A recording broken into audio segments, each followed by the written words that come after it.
Hello once again everyone, and after a long day of armor training, which is why I'm dressed so strangely, we are going to finish off The Man That Will.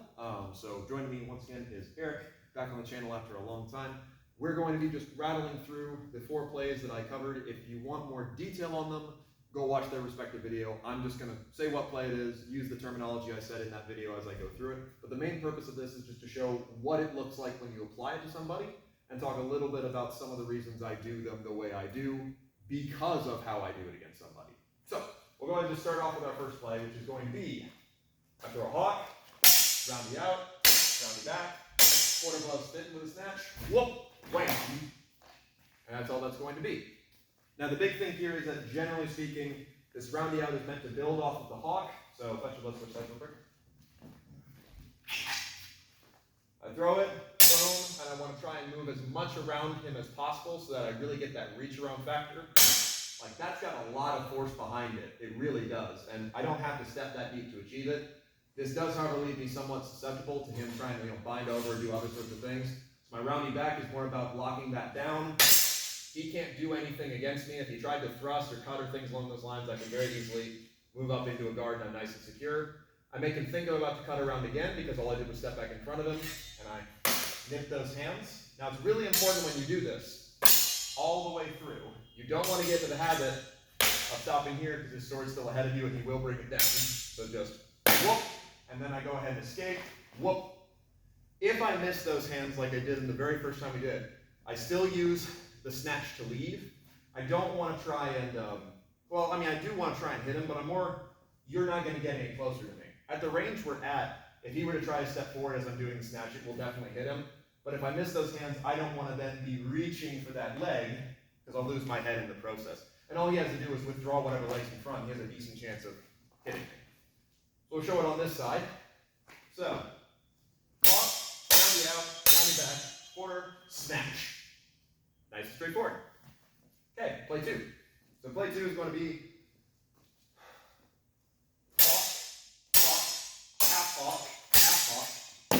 roundy back, done. Now this one especially, actually let's stay in this orientation. When we drive high, this is why I really like to make my half hawks nice and sheer. So the initial hawk is just to get him defending, secondary hawk to get him defending again and set up my leg. I want to make this as sheer as possible, and in fact I got him on both the last ones, right? Pull back, aim it, and then shoot down. So the only way he can defend himself is to lift that guard, which makes this nice little triangle for me to go into again. So I do the exact same thing. Now I do my roundy out, so I just step out, take those arms. What's nice about this is, while I am doing a different step, I'm in no danger here. He just had to lift his guard up.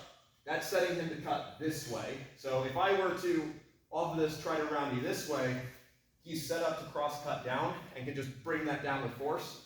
This way, on the other hand, because where his hands are not set up, that's hard for him to do, and I have plenty of time to cover. And I haven't even moved my back leg. So, one more time I'll show it. Let's show it the other orientation. Like I said, rapid fire. If you want more detail, go watch the respective videos. Hawk, half hawk, roundy out, roundy back, done. And then 3 cock steps homeward. So, next we get into play number 3. It's going to be my spring upward. And we'll go from there, and let's switch sides so that they can see the spring. So, I start in low guard. I'm going to push out my spring nice and far. He parries it, and I want to make sure I'm still cutting from my right, so he is tempted to lift his guard up. So now I can go ahead and start launching my roundies. Roundy out, roundy back, roundy, roundy, roundy. Blow through that last guard because he hasn't gotten a chance to move his feet.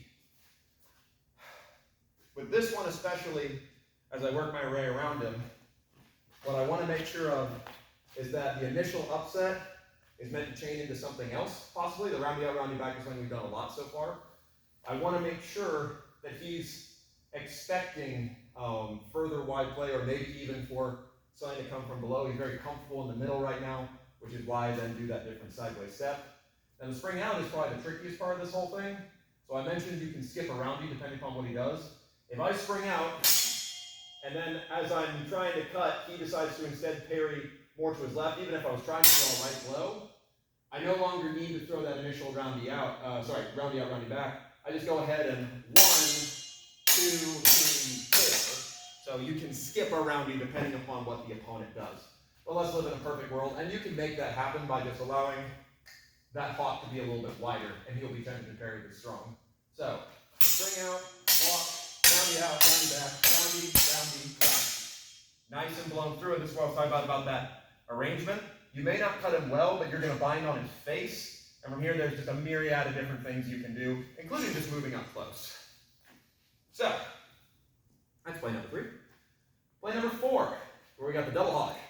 Now, when it comes to doing it against a person, they may defend, but I like to treat this as, like I said, they're doing either some kind of percussive parry, or they're defending with distance. So just to show that right quick, we'll start with a percussive parry. So Eric's job is he's going to try and do a rabbit, which is a strike against my sword in any way, shape, or form, right, to give a percussive parry against my initial cut, and I'm going to use that momentum to lead to my double hawk. So I'm throwing a cut, and he ends up powering my next cut, because I was always intent upon throwing 2. Really, all I pretty much did here is just cast it out, and I let him set up my next cut. Alternatively, we'll take a step forward, he's running away from me. So I throw that first cut, and he voids, allowing me then to chase very well. And since I'm keeping this nice and sheer in front of my face, rather than doing a full cut, he doesn't get an avenue to spring back in. A lot of people, and I think I've talked about this on the channel before, will skip back and try to fire back in. But if I'm doing a double hawk, the sword's in front of me the whole time. It's just not a safe bet to take. There's really no opening given. So regardless, he ends up having to parry off on his left. For our purposes, I'll keep my distance that he parries the first one and catches the second one. So, double hawk, boom, boom. Okay, now we're going to go into our roundy out and roundy in, pairing inward with a double step. So I go roundy out, roundy in. This one's nice and tight, and I have never failed to hit with this. The more you keep that nice, tight turnover, the more it almost feels like I'm just placing it on his head as opposed to having to actually work and cut. So here's that fluidly, and we'll go from there. So, double hawk, roundy out, roundy in, got him. And if anything should happen, if maybe he manages to ward off by hucking his hands up or something like that, cool. I have a hawk or I have various other escapes that I can do. Let's switch sides. Okay. So, double hawk. Boom, boom. Roundy out, roundy in. And especially with this one, I like to keep it on the lower level of the face. You throw it up too much like a jerk, it still works, but it can weaken. This nice, slightly wider than 45 angle is great for really crushing that sword in. And I have further spring off options if I cared a lot less about Eric. So, that's 4 plays. We've only got the one left. Well, technically we have 2 left, but like I said, they kind of connect, which is 5th play, wherein I'm going to run rounds on his head with the feint, then do my cock step. So, the way that looks, the way I like to do it. I fake my first cut, and I get a choice. I can either spring out to my right or to my left. Since he defended toward his right, I'll spring out to my left. So gather, roundy, roundy, roundy, boom, boom, cock step home. And like I said, it's the roundy I don't throw, not a tip feint. I'll go into hyper detail here because it's hard to show without a person. So, we got to the point I'm running rounds on his head. Roundy, roundy, roundy. If you do this as a tip feint, that would be the idea of tip, he goes to defend against it, boom, boom. Instead, make this roundy, roundy, roundy, round. I just don't cut. I prepare back to middle, but I go back down. So this is more of a feint by intention than actual tip feint. And what I like about that is, like I said, a lot of people are very used to that back and forth motion, especially when someone's doing stir cow nonsense. It's not hard to get used to, just, follow the tip. But if someone just chooses not to cut at some point, that's a lot harder and you can put a lot more juice into your follow-up hit. So this kind of neutral position allows me to do so. Let's switch sides again. And this time, I'll see if I can't do it the other way, wherein I step out with my right foot. So come a little closer. Okay, so I provoke, right leg, roundy, roundy, roundy, 1, 2, 3 cock steps home. That's all it is. I'm always hitting the wrist and arm because that's what Wyatt did in his video. It's not necessary. You can just cut the arm if the range is appropriate, or you can cut the arm by the thrust of the body, or you can cut the head. I just like doing both cuts because it's boom boom, and that nice little advance as you do so. So I like doing that, but again, you can do a thrust or anything along those lines. So, that's all of the man that will, done against a mostly willing participant, right? And that's why I do the strikes the way I do them, but I want to talk about a couple outliers. So I mentioned the idea of a roundy as a moulinet, and why I don't like doing it unless there's an absence of person. So basically, if I'm throwing a cut and I'm intending for him to intercept it, which is the only reason I throw roundies, right? The only ever reason, we'll go back to play one for this. The only reason I ever throw a roundy is I'm building off a hawk, right? So I want this to be something that sticks so then I can work from there with a myriad of devices. I could follow the play and do a roundy back, but the German in me is saying, what if we did an outer winding? The Italian in me is saying, what if I then did a blade grab, right? We've got a bunch of different options to build off that hard stick. And the only reason I do that hard stick is because I had an initial hard stick. A lot of hard sticks going on, right? However, if, for example, he sprung away from me, I throw my initial action to try and get him to engage with me so I can build into my roundy, but he was never looking to play at all. He put a, obliging defense, and then when I go to step out and throw this roundy, he just jumps out of distance. Like I talked about, I don't want this to end up in a half cut. I am cutting for him, but if there were suddenly absence of person, I go ahead and let it sweep back up onto my shoulder, which allows me then to throw a second roundy. So, just for sake of visual, what we're going to do is I'm going to do the first play, initial hawk, which Eric will deal with. He's going to skip away from my roundy out, and I will then roundy back to get the sword back onto my body and shoulder, and things along those lines. So, good.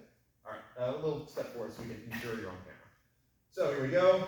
Hawk, roundy out, roundy back. Cool. He's not going to walk into that, and it works exactly the same as the snatch. It's just through to shoulder,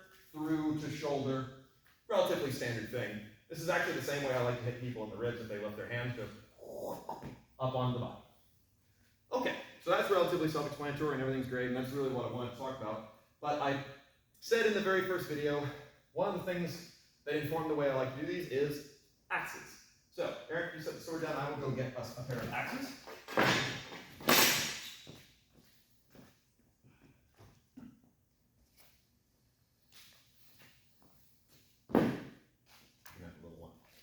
So, one of the reasons I took my class through this is, in preparation for Yeehaw, I wanted the backsworders to get a chance to talk about Galuglass stuff. We don't have any written sources on Danax or Spartax style fighting. We have descriptors, but basically I was looking for something that would work well. Fighting as a pure polearm doesn't really work. These aren't quite just that way, unless everyone else has a sword that is definitely like that. But they really do handle best, as do most axes, if you just treat them like a longsword.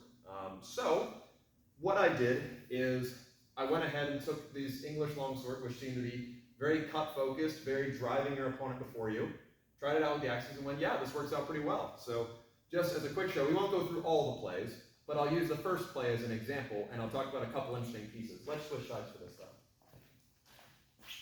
So, firstly, my hawk, which can cause him either to defend with his foremost axe, which would be just below the head, or he may even have to defend with the middle between his hands. Generally speaking, from the first hawk, he will be able to defend with their foremost bit. So, boom. Now my roundy, what has an extra benefit here is that, number one, because I'm doing big lever cuts, this is very suited to the axe. I can really step out quite far, and that axe comes very close to reaching him, right? It's practically reaching over him.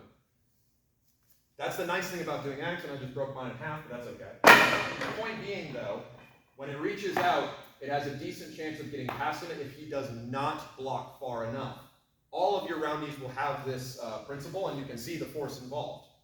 The other thing along with it is that if you're fighting against someone who's using any other kind of polearm, so maybe they are using a spear or something where they're less likely to want to parry with their foremost end against something coming down, as you cause someone to start to widen their grip as you cut rounds on them, this becomes easier and easier to eventually get that little hit.